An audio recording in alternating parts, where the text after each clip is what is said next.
Colossenses, capítulo de número 2, versículo de número 2. Diz assim, o 2 e o 3. Esforço-me para que eles sejam fortalecidos em seus corações, estejam unidos em amor e alcancem toda a riqueza do pleno entendimento, a fim de conhecerem plenamente o mistério de Deus, a saber, Cristo. Versículo 3. Nele, em Cristo, estão escondidos todos os tesouros da sabedoria e do conhecimento. Pode deixar nesse versículo. Tesouro, queridos, é aquilo que tem mais valor. É aquilo que nos dá segurança, tanto para o dia de hoje, como para o futuro.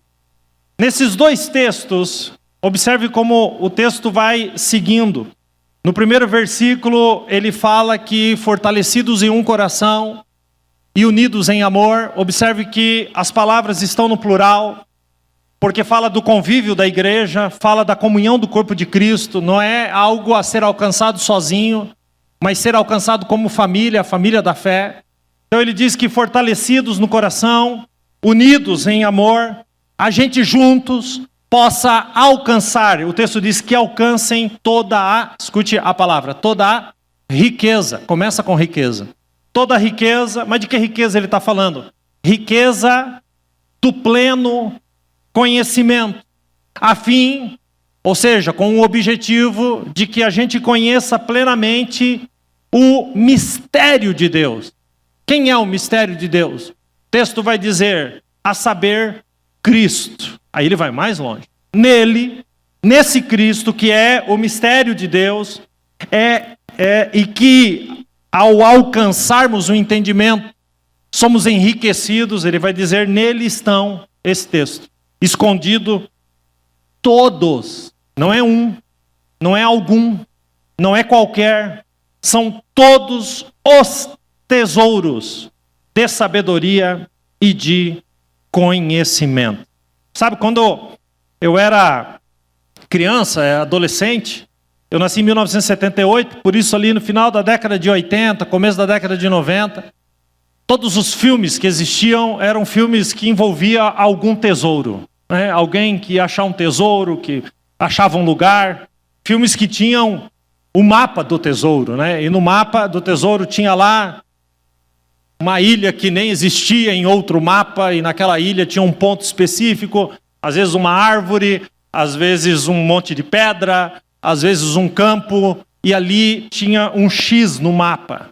Então, os filmes meio que iam nessa direção até que esse tesouro era encontrado. Então, eu cresci, não sei se você estava lá nessa época, né, na década de 80, mas quem cresceu ali sempre teve, a gente era, até por conta das leituras da escola, tudo era em torno de tesouro, e a gente, criança, a gente pensava nesses tesouros, em encontrar um tesouro e, quem sabe, escavar um buraco e ter um tesouro enterrado. Era assim que girava as expectativas aventureiras das crianças, né? Pelo menos lá na minha cidade, né? Porque alguém pode estar aqui dizendo, eu estava lá e não pensava nisso, pastor. Mas era assim que funcionava. Mas eu não estou falando sobre um X no mapa, mas eu estou falando de algo tremendo.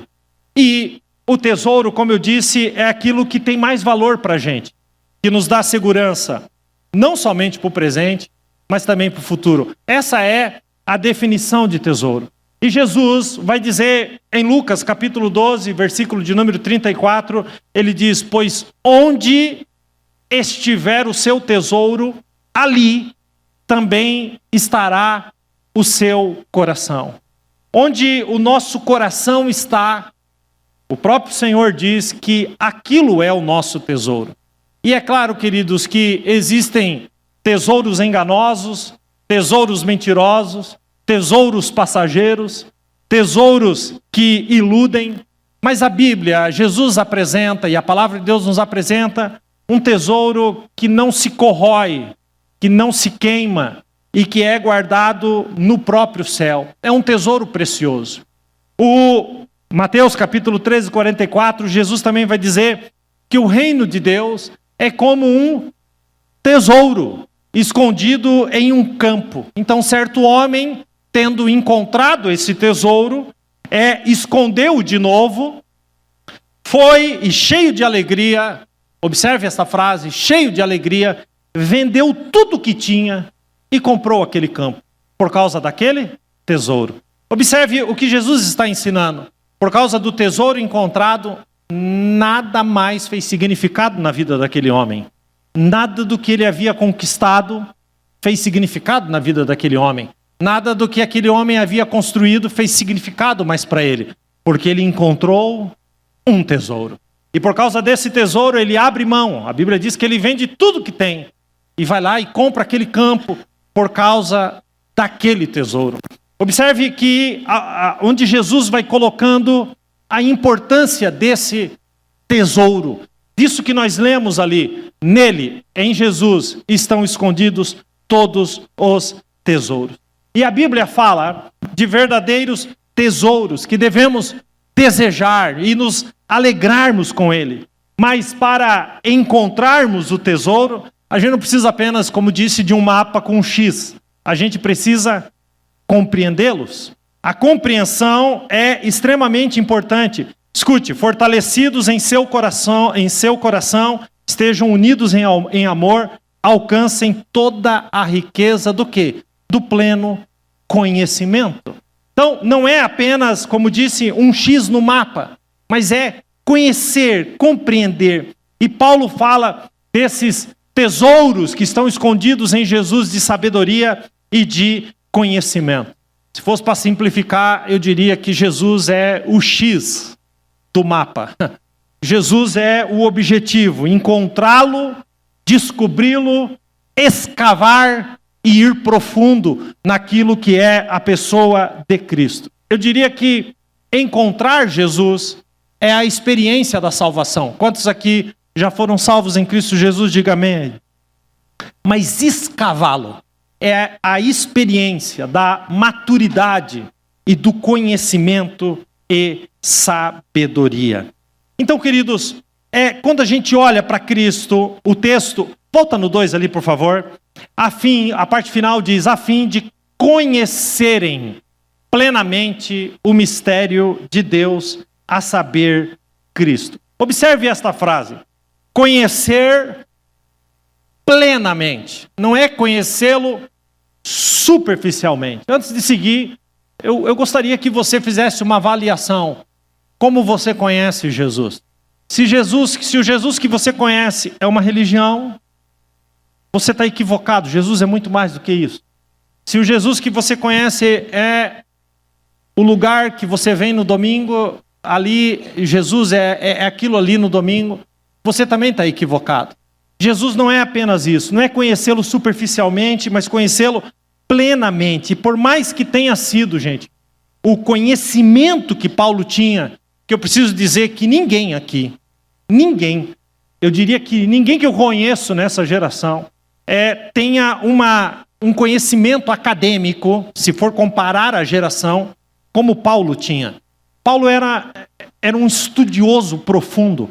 Paulo, ele aprendeu com os doutores. Paulo era um doutor na lei. Um doutor na lei.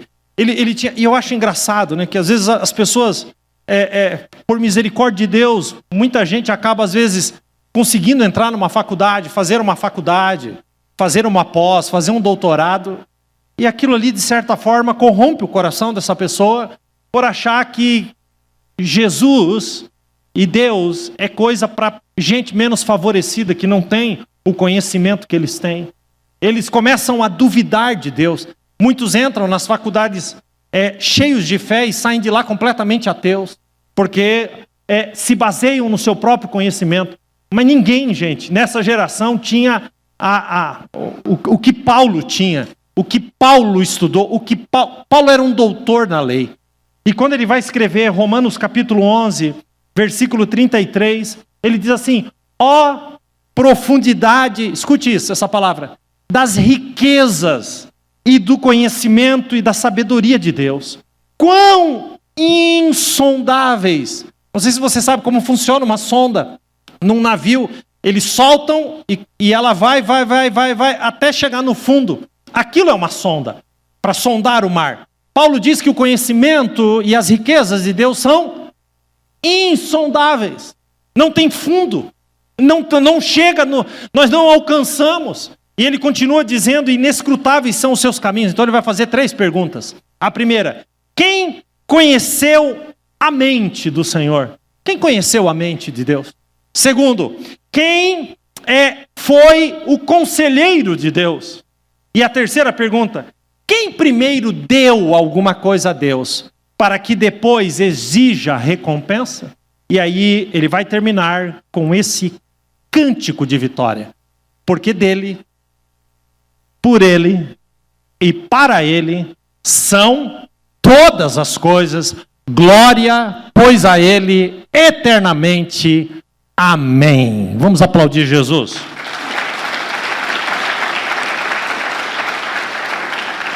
Paulo sabia dessa profundidade. É como se Paulo dissesse, escavem até encontrar mais, é gradativo. Oséias capítulo 6, versículo 3, capítulo 6, versículo 3 de Oséias diz, conheçamos e prossigamos em conhecer a Deus. Paulo tinha entendido isso, gente. Então, quando ele foi diante do rei Agripa falar da sua própria fé, em Atos capítulo 26, ele vai contar para o rei Agripa o que tinha acontecido em Atos capítulo 9, quando ele viu Jesus, a luz que lhe apareceu no caminho de Damasco. E ele está contando o seu testemunho. E no versículo 15 de Atos 26, ele contando para o rei Agripa, ele diz, então eu perguntei para vós, quem és tu, Senhor? E ele respondeu, sou Jesus, a quem você está perseguindo. Olha o que Jesus disse para Paulo aqui, Paulo está contando. Jesus falando para Paulo, agora, levante-se, fique de pé, eu lhe apareci para constituí-lo servo, escute agora, e testemunha do que você viu a meu respeito e do que lhe mostrarei. Observe isso. Jesus diz para Paulo, eu te levanto como uma testemunha, não somente do que você viu hoje, não somente do que você viu agora, mas daquilo que te mostrarei. Isso que eu estou pregando nessa manhã, não se trata de um relacionamento estagnado. É assim que eu sei, é assim que eu acho, é assim que eu acredito e ponto. Não tem, queridos. Deus é mais. Jesus tem mais do que aquilo que a gente entende. É como se ele dissesse, você vai testemunhar do que você viu. Salvação. Mas você também vai testemunhar daquilo que lhe mostrarei. Tesouros escondidos. Eu ainda não te mostrei, mas eles estão esperando serem encontrados. Coloca no 3 para mim, por favor. Tem muito mais. Sabe, queridos irmãos, existe uma jornada de descoberta. E essa jornada é para que a gente o conheça muito melhor. Eu sei que você tem uma perspectiva de Deus, de Jesus, mas eu quero lhe dizer, Deus é mais. Deus tem mais. É mais do que você já foi, da onde você chegou, é mais do que você pensa, é mais do que você acredita. Deus é mais. Deus é mais. Mas pastor, os tesouros, ele escondeu os tesouros. Eu acho isso maravilhoso. De fato, os tesouros estão escondidos. Mas o mais maravilhoso é que ele quer que você encontre. Ele quer que você encontre. É isso. Sabe aquela história que às vezes a gente faz com os filhos, fazia quando eram pequenos? A gente comprava um presentinho e dizia, olha, eu comprei um presente para você, mas você vai ter que achar. A sua intenção era não dar o presente? A sua intenção era não que o presente não chegasse na mão? Obviamente que não. Qual que é a sua intenção? Colocar ainda mais emoção, para que quando o presente fosse encontrado, houvesse um júbilo de alegria muito maior, muito grande. Queridos, é nesse sentido, observe a palavra de Deus em Jeremias 29:14. E serei achado de vós, diz o Senhor. Ele está dizendo, vocês me acharão. Escute, no mesmo texto, o mesmo versículo, porém na NVI, eu me deixarei ser encontrado de vocês, diz o Senhor. Olha isso, gente. Os tesouros estão escondidos, mas eu vou deixar vocês acharem. Quem quer procurar? Essa é a pergunta da palavra. Você deseja? Você quer? Não. Volto para a história dos filhos pequenos. Imagina você dizer, eu comprei um brinquedo para você, era o brinquedo que você queria, mas eu escondi aqui dentro de casa. E o seu filho pequeno olhasse e dissesse assim, então não quero mais. Você ia fazer o quê? Você ia dizer, ô moleque, você ia se estressar. Mas eu tenho a impressão que a maioria dos filhos de Deus tem essa reação. Se exige qualquer esforço, se eu tiver que procurar um pouquinho, se eu tiver que me esforçar, não quero, então deixa. E desvaloriza aquilo que está. É a lei da reciprocidade que eu já falei aqui na semana passada. Chegai-vos a Deus, e Ele se chegará a vós. Ninguém, queridos, deveria acreditar, ninguém aqui deveria acreditar que já tem o conhecimento pleno do Senhor. Eu acho engraçado como a gente classifica isso, né? Eu tenho 30 anos de crente. Paulo foi escrever para algumas pessoas que tinham muitos anos de fé e diz assim, vocês ainda nem saíram do leite. Vocês continuam repetindo as mesmas coisas. Querido, a maturidade com Deus não está na quantidade de anos de fé. Porque meu pai aceitou minha mãe, entregar a vida para Jesus, eu tinha 1 ano. Então eu posso dizer que eu tenho mais de 40 anos. Uau! Me dá aí um troféu. Meu irmão, eu posso ter muitos anos e ainda assim nunca ter conhecido o Senhor. Porque coloquei Deus dentro de uma caixa. É disso que eu estou falando. A maturidade, queridos, vai além disso. E Paulo coloca o tesouro nesse lugar. Filipenses 3, 7, 8. Para mim, para Paulo, o que era ganho, todo conhecimento, tudo que ele aprendeu, ele diz assim, eu reputei-o como perda. Ele diz, eu tinha isso em altíssima reputação. E agora eu fiz uma nova, eu coloquei ele numa nova reputação. E qual é a reputação? Perda. Nada. Zero. Na verdade, Filipenses 3, 8 agora. Na verdade também tenho por perda todas as coisas. Por que, Paulo? Ele vai responder, pela excelência do conhecimento de Cristo, meu Senhor. Observe Filipenses 3,10. Para conhecê-lo e a virtude da sua ressurreição, sendo feito conforme a sua morte. Filipenses 3,13. Quanto a mim, não julgo que já tenho alcançado, porque é algo que é uma caminhada. Mas escute, mas uma coisa eu já faço, esquecendo-me das coisas que atrás fico, prossigo para o alvo, pelo prêmio da soberana vocação em Cristo Jesus, nosso Senhor. Quem está entendendo isso? Pastor, por que os tesouros então são escondidos? Eu garanto que é para que eles sejam achados. Jeremias 33:3. Clama a mim e responder-te-ei e anunciar-te-ei coisas grandes e firmes que não conheces. Deus quer se revelar. Escute o que eu vou dizer. Efésios 4:20. Mas vós precisam aprender de Cristo. Tem uma tradução que faz o negativo dessa frase e diz, mas vós não aprendestes assim a Cristo. Não é desta forma.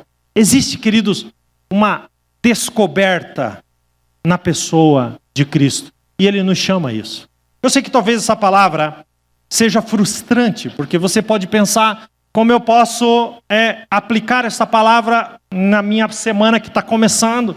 Eu estou cheio de problemas, cheio de dificuldades, cheio de coisas para resolver. Parece que não existe praticidade nessa palavra. Queridos, essa palavra é o ponto de partida. Essa palavra é a partir dela que todo o demais acontece. Gente, eu estou falando de um tesouro que não tem preço, que não é comprado com ouro ou com prata. Deixa eu ir um pouquinho mais fundo. O tesouro escondido deve ser encontrado. Preste bem atenção, em Apocalipse 2:17, Jesus diz assim, quem tem ouvidos, ouça o que o Espírito diz às igrejas. ao que vencer, dar-lhe-ei, escute bem, a comer do maná escondido. Maná escondido. Eu achava isso estranho, mas quando a gente vai ler a palavra de Deus, onde tem maná escondido na Bíblia? Só existe um lugar que o maná está escondido. O que é o maná? O povo estava no deserto, 40 anos no deserto, então Deus fazia descer o pão do céu, que era o maná. Então o pão caía de manhã, eles comiam, e no dia seguinte eles comiam de novo. Caía de novo. E o Senhor sempre dizia, vocês nunca estoquem de um dia para o outro, porque se estocarem, apodrecerá. Somente na sexta-feira, vocês vão pegar 2 porções, da sexta e do sábado, porque no sábado vocês vão descansar. No domingo haverá o novo. Deus estava dizendo que o pão que ele mandava do céu era algo que não poderia ser estocado, mas que deveria diariamente ser buscado novamente. Daí a oração. Pai nosso que estás no céu, santificado seja o seu nome, venha a nós o vosso reino, seja feita a vossa vontade. Dai-nos o quê? O pão nosso de cada dia. Está falando de um relacionamento, todos os dias. Aí tem uma porção de crente que vem nos domingos nas igrejas e quer levar para a semana toda. Eu quero esse Jesus do domingo, é o combustível para a semana toda. Não dá certo. Hoje você está adorando ao Senhor, orando ao Senhor, engrandecendo ao Senhor. Na segunda-feira, você vai orar ao Senhor, louvar ao Senhor, engrandecer ao Senhor. Na terça, você vai orar ao Senhor, louvar ao Senhor, engrandecer ao Senhor. Porque isso é relacionamento. Sim ou não? É como se você falasse, só vou falar com a minha esposa no domingo. E aí como é que você faz o resto da semana? Não fala? Não tem comunicação? Ainda que tem casal que apronta dessas, viu? Mas não é o assunto hoje. Mas onde tinha então o maná escondido? Na Arca da Aliança. Na Arca da Aliança tinha o maná escondido. Por que escondido? Porque não era para todo mundo. Não era todo mundo que via. A Arca da Aliança, queridos, era coberta de ouro. E dentro dessa arca estava um vaso com o maná.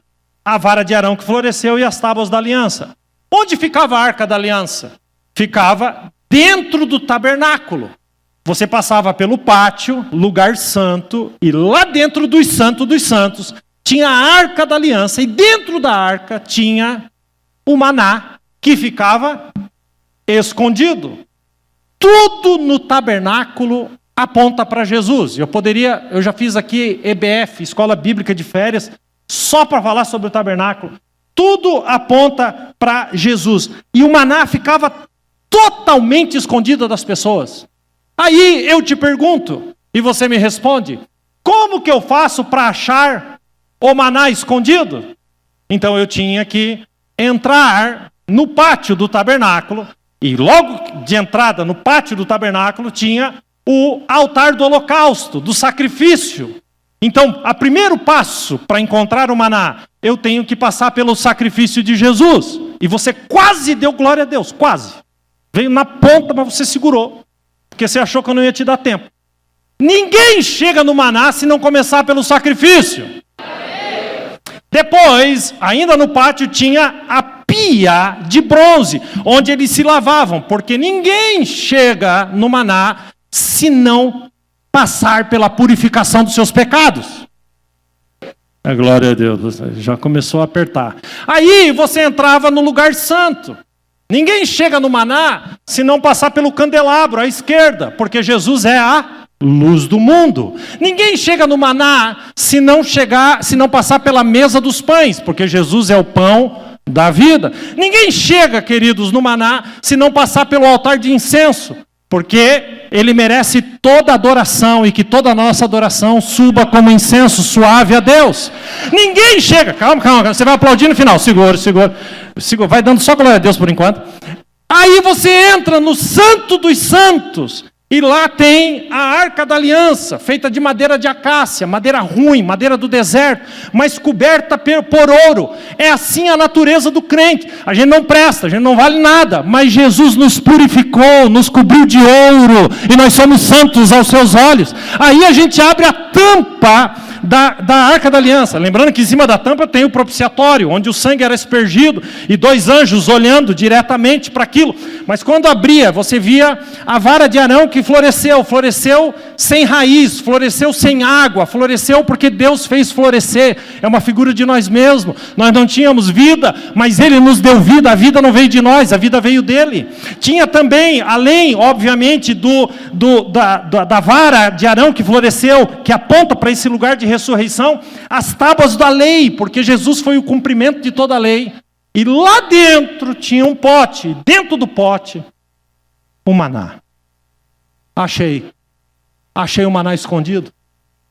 Observa, queridos, que tem uma porção de crente que chega aqui no sacrifício. Jesus morreu por mim, glória a Deus, e acabou-se. Ele não se purifica.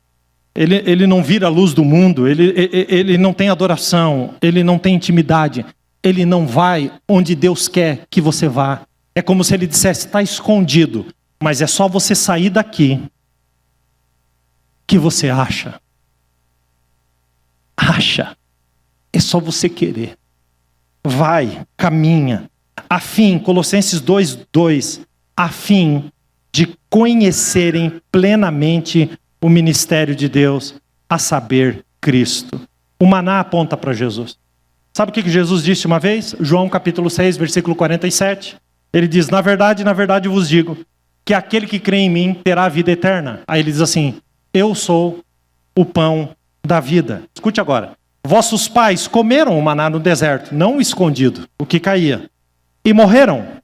Aí ele diz, este é o pão, ele aponta para ele e diz, este aqui é o pão que desceu do céu, para que o que dele comer não morra. Aí ele vai longe agora, ele diz, eu sou o pão vivo que desceu do céu. Se alguém comer este pão, viverá para sempre. Está falando de eternidade. Jesus é o maná? Ou a palavra de Deus é o maná? Os dois são o maná. Porque Jesus é a palavra e a palavra é Jesus. Vou provar isso. João 1:1. No princípio era o verbo. Verbo é palavra. No princípio era a palavra estava com Deus e a palavra era Deus. Versículo 14. E a palavra se fez carne. Se fez carne em Jesus e habitou entre nós e vimos a sua glória, como a glória do unigênito do Pai, cheio de graça e de verdade. Se Jesus é a palavra e a palavra é o próprio Jesus, ela pode ser escavada em relacionamento. Quem está entendendo isso? Amém? Que bom que vocês estão entendendo. Quem está entendendo, diga amém. Diga eu estou entendendo, diga amém. Então você está lendo a Bíblia na sua casa, com certeza? Então você tem relacionamento com a palavra? Você lê a palavra? Sim ou não? Sim. Não saiu o final. Porque o próprio Jesus diz em João 5,39. Jesus diz, examinai as Escrituras, porque vós cuidais ter nela a vida eterna. E são elas, as Escrituras, que de mim testificam. Se você ama Jesus, deve amar a sua palavra. Deixa eu dar um pause aqui e deixa eu trazer Davi para esta pregação, para esta palavra. Davi não era perfeito, mas existe um mistério em Davi. Atos 13:22 é a repetição do que Deus fala para o salmista, e agora está sendo repetido em Atos 13:22. Deus diz assim, é Deus falando, achei a Davi, filho de Jessé, um homem segundo o meu coração, que executará a minha vontade. Gente, o que Davi tinha? Vocês lembram que semana passada eu falei, ou retrasado, não sei, sobre o pecado de Davi. Mas o que Davi tinha? Na quarta passada, não essa, que nós não tivemos, mas na anterior, é sobre o que Davi viu. E o que Davi tinha? Davi era um homem pecador, como eu e como você. Mas ao escrever o Salmo 27, versículo 4, ele diz assim: uma coisa pedi ao Senhor. Gente, seja sincero. Se Deus te aparecesse e falasse: me peça uma coisa, só uma, e eu vou fazer aqui agora, o que te vem na mente? Se Deus aparecesse e dissesse: me pede uma coisa, e eu vou cumprir agora. Pede agora que eu cumpro. Qualquer coisa. A resposta de Davi foi essa: uma coisa pedi ao Senhor. Agora olha o que ele acrescenta: e é o que eu procuro. Ele não está estagnado. Ele não está sentado. Ele está procurando. E o que é? Que eu possa viver na casa do Senhor todos os dias da minha vida, para contemplar a bondade do Senhor e buscar a orientação no seu templo. Um único pedido: eu quero te conhecer. Eu quero habitar onde tu habita. Eu quero viver onde tu vive. Eu quero estar perto de ti. Uma coisa eu peço ao Senhor. Foi a única coisa. É para contemplar a formosura do Senhor. Sabe? E aí, queridos, vem comigo aqui. Davi fez o tabernáculo. Tinha lá a Arca da Aliança, que eu acabei de falar, no deserto. Mas esse tabernáculo se acabou. Mais tarde, Davi constrói uma tenda em Sião. Uma tenda em Sião. E ele institui naquela tenda turnos de adoração. 24 horas por dia, 7 dias por semana, debaixo daquela tenda. E ali debaixo da tenda tinha a Arca da Aliança. Então Davi, olhando para o seu palácio, olhando a tenda, ele disse: Deus, eu não estou feliz. Eu estou vivendo num palácio e tu vive numa tenda.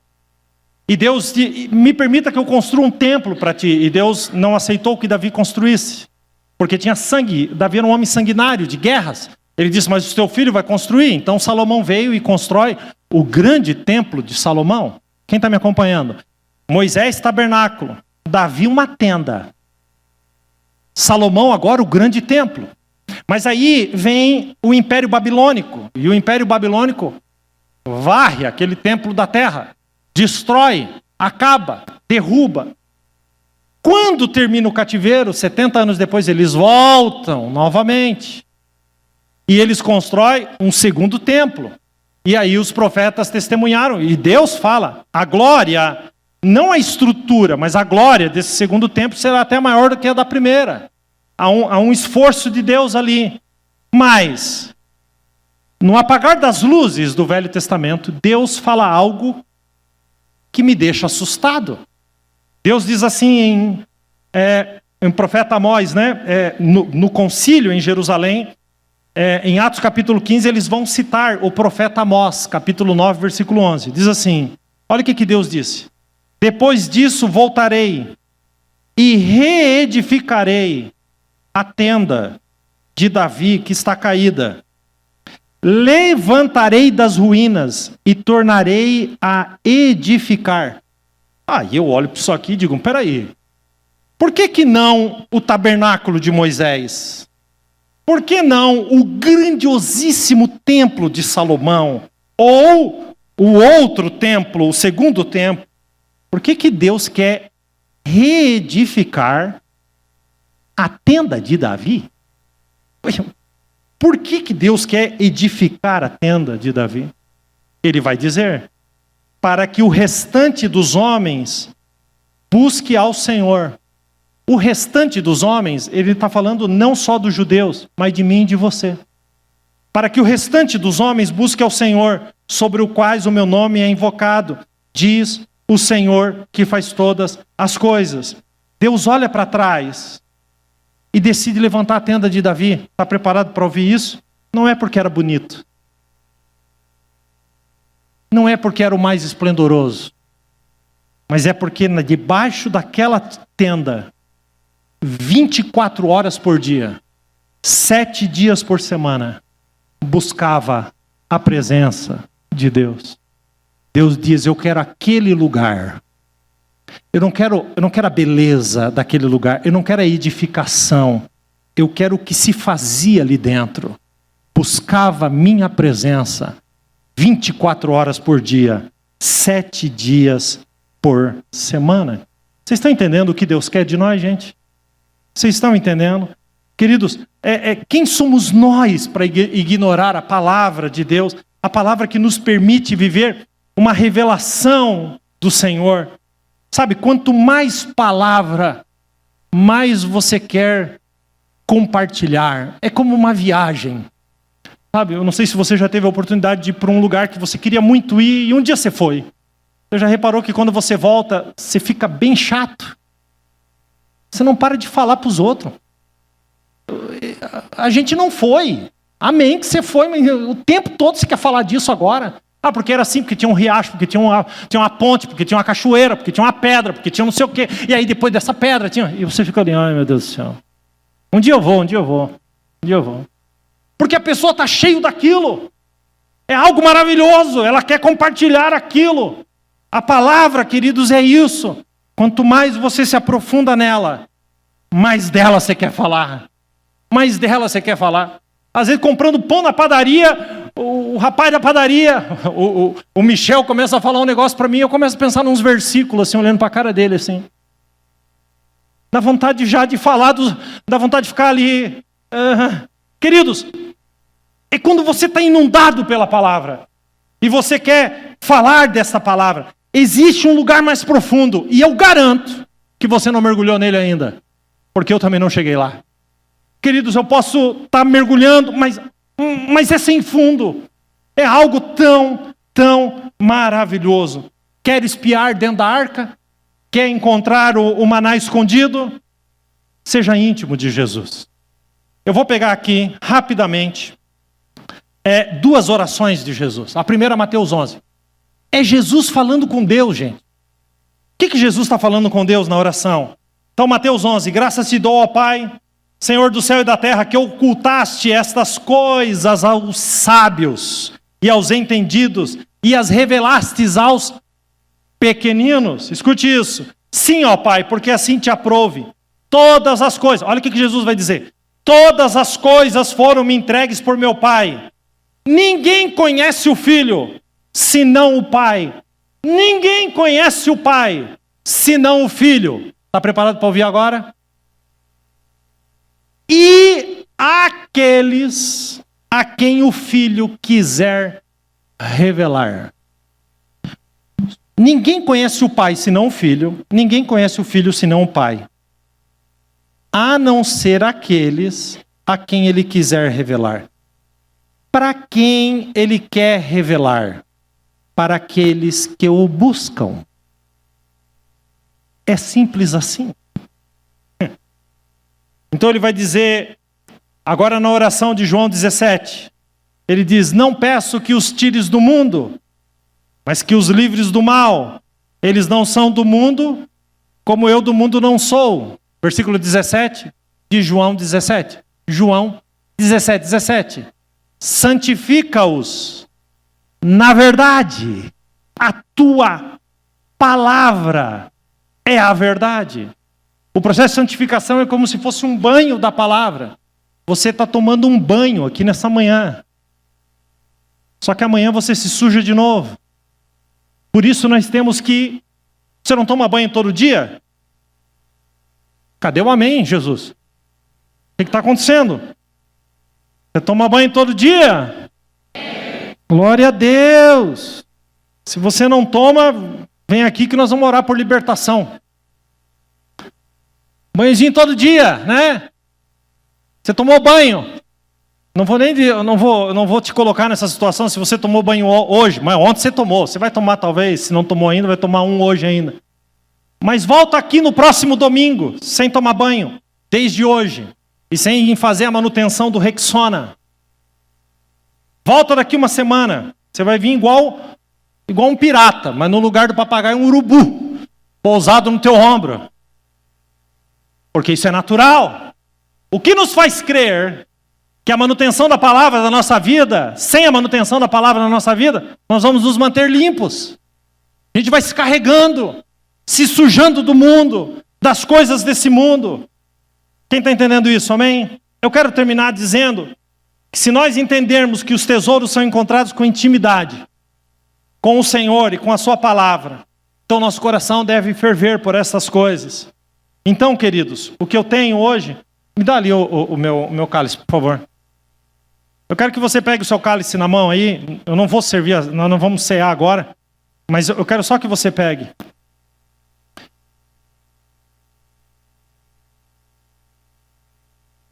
Quando você entende a palavra de Deus, você começa a perceber tesouros. E é assim, o que você tem na sua mão aí, é um tesouro. É um tesouro. Pastor, não, é um pedaço de plástico. Ok. Nós somos barro. Nós não temos valor nenhum. Eu não estou falando do plástico. Eu estou falando daquilo que está dentro e do que representa isso. Só para que você tenha uma ideia do que eu estou dizendo, eu vou falar a seu respeito. 2 Coríntios 4:6. Pois Deus disse, das trevas resplandeça a luz. Ele mesmo, próprio Cristo, brilhou em nossos corações. Para quê? Para a iluminação do conhecimento da face de Deus em Cristo Jesus. Escute isso.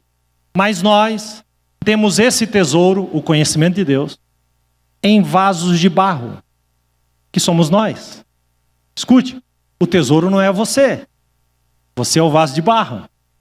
Você não é o maná. Você é o vaso que o maná está dentro. Você não é Jesus, mas Jesus está dentro de você. Quem entendeu isso? Amém? Por quê? Para mostrar que o poder que tudo excede vem de Deus e não de nós. Então, se tirar Jesus do pastor Tarciano, sobra quem? Barro. Vaso de barro sem valor. Mas existe um tesouro depositado dentro de mim e dentro de você. Quem está entendendo? Amém? Bom, olhando para isso aqui então, isso é plástico. E aqui dentro tem um pouquinho de vinho, de suco de uva e um pedacinho de pão. Pastor, onde está o tesouro nisso? O tesouro está no que significa. Nós vamos consagrá-lo e passa a significar algo muito precioso. Porque isso aqui que está na tua mão aponta para o passado, para o presente, para o futuro e para dentro. Isso aqui que está na sua mão. Então você vai entender o que eu estou pregando. Que tudo que vem de Cristo, tudo que é bíblico, é muito maior do que aparenta ser. Porque é um tesouro. Só no texto de 1 Coríntios vocês estão acostumados a ler, eu poderia ficar aqui e começar a pregar de novo, mas olhando para o passado, 1 Coríntios 11:26, porque todas as vezes que comerdes esse pão e beberdes esse cálice, anunciais a morte. A morte de Jesus aconteceu aonde? No passado. Então isso aqui aponta para o sacrifício de Jesus no passado. Na cruz do Calvário, onde ele verteu o seu sangue, onde a sua carne foi moída pelos nossos pecados. Então isso aqui, pastor, já tem um valor diferente, porque isso aqui aponta para o passado, mas não só isso, aponta para o futuro. Diz o texto, 1 Coríntios 11:26, porque todas as vezes que comerdes esse pão e beberdes esse cálice, anunciais a morte do Senhor, vírgula, até que ele venha. Então, o cálice não aponta só para o passado, para a morte de Jesus, mas aponta para a volta de Jesus, porque ele vai voltar, os céus se abrirão, a trombeta soará, com voz de arcanjo, os que morreram primeiro subirão, e depois nós, os que estivermos vivos, nos encontraremos com ele nos ares, e estaremos para sempre com o Senhor, porque Jesus vai voltar.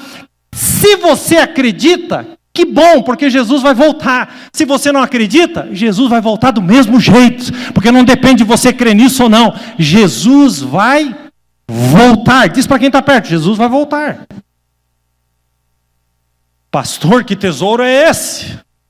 Aponta para o sacrifício, para a morte, mas também aponta para a volta. Mas aponta para o presente. Aponta para dentro. Escute isso. 1 Coríntios 11:28. Examine-se,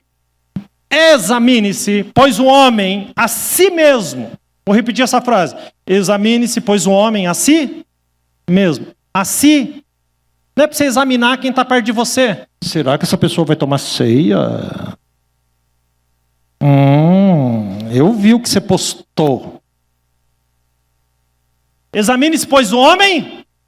Assim, homem aqui é o gênero. Homem, mulher, o ser humano. Examine-se, pois, a si mesmo.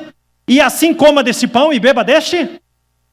Não está escrito aqui, examine-se e não participe. Se você tiver com problema, ele diz, examine-se e assim coma. Porque é natural que o que Paulo está escrevendo aqui é que você, se examinando, se arrepende dos seus pecados e então participa.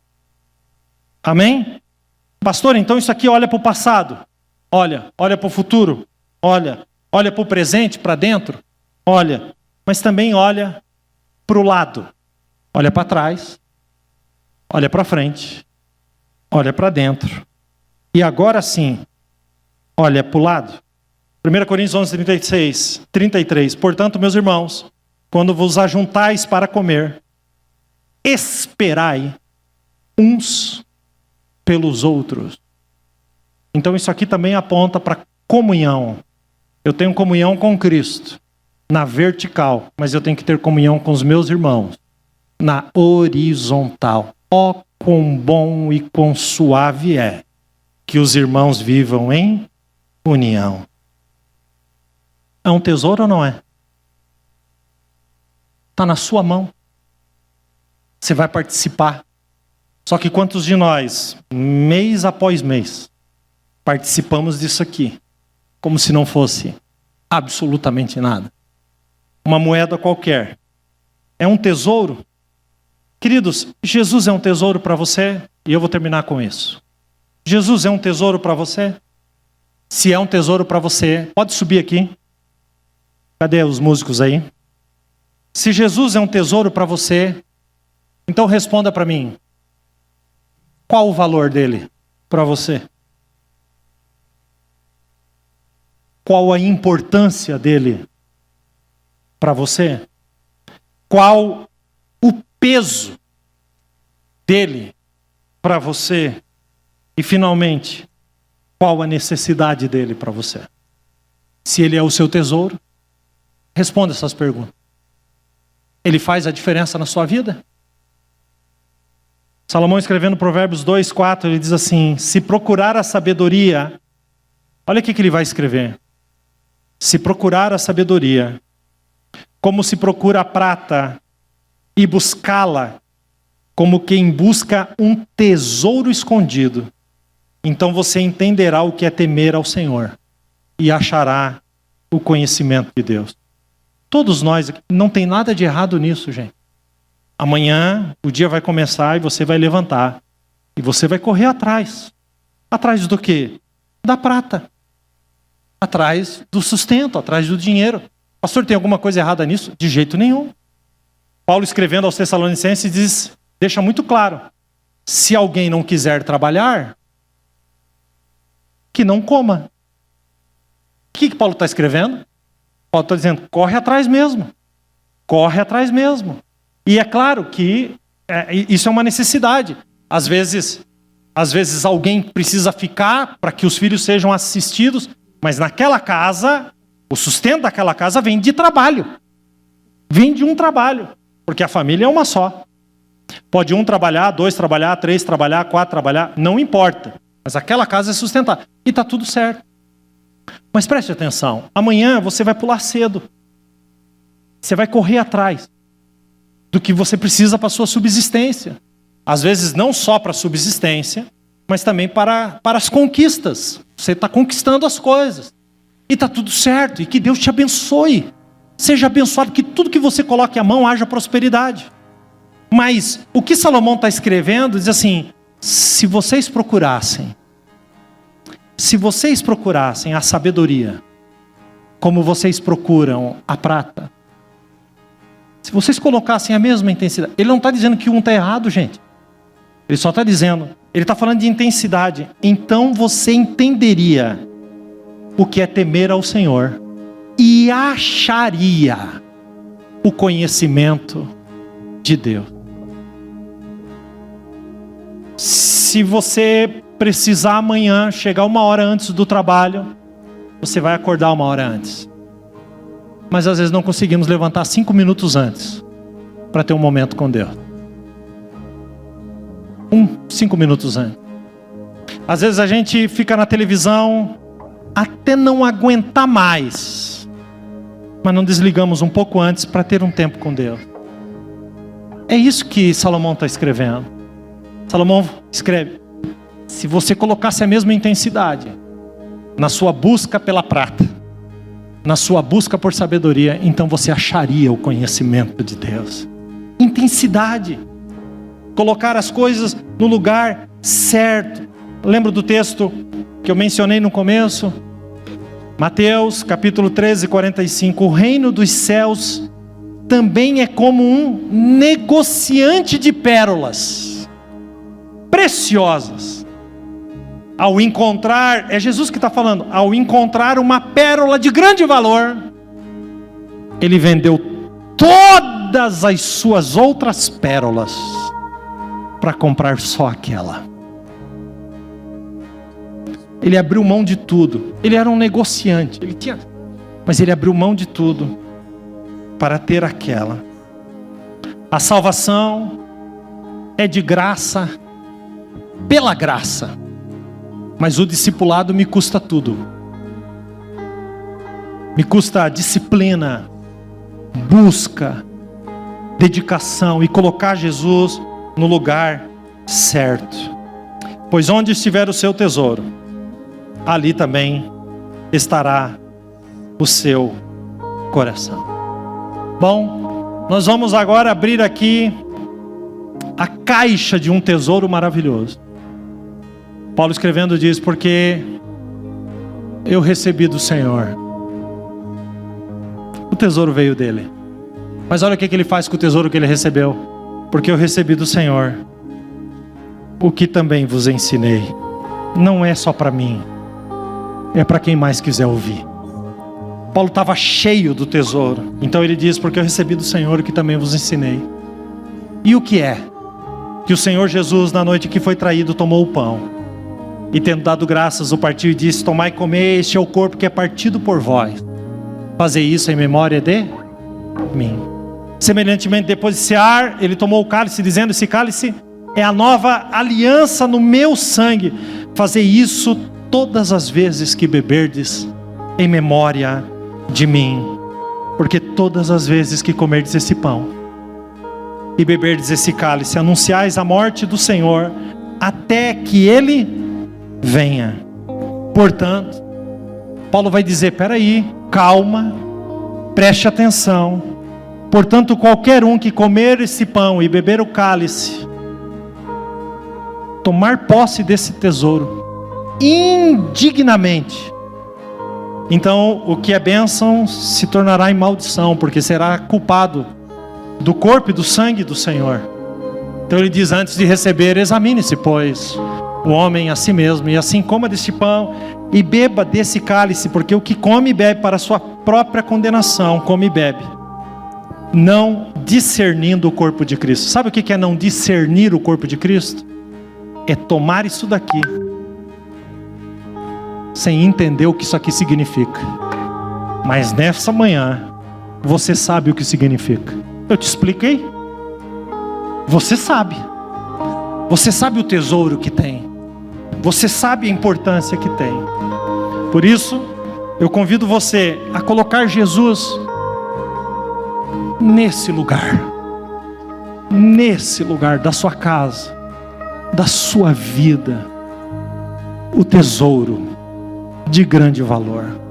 Eu convido você a fazer a caminhada que te leva ao maná escondido, que passa pelo sacrifício, pela purificação dos pecados, que passa pelo entendimento da palavra de Deus, e encontra dentro de um vaso o maná escondido.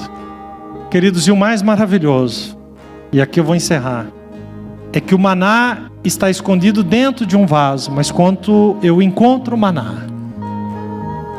eu me torno vaso, e o maná passa para dentro de mim. Eu agora sou o vaso, e o maná está dentro de mim. Jesus está dentro de você. Jesus está dentro de você. Se não estiver, o que precisa? O que precisa acontecer, quais decisões precisam ser tomadas.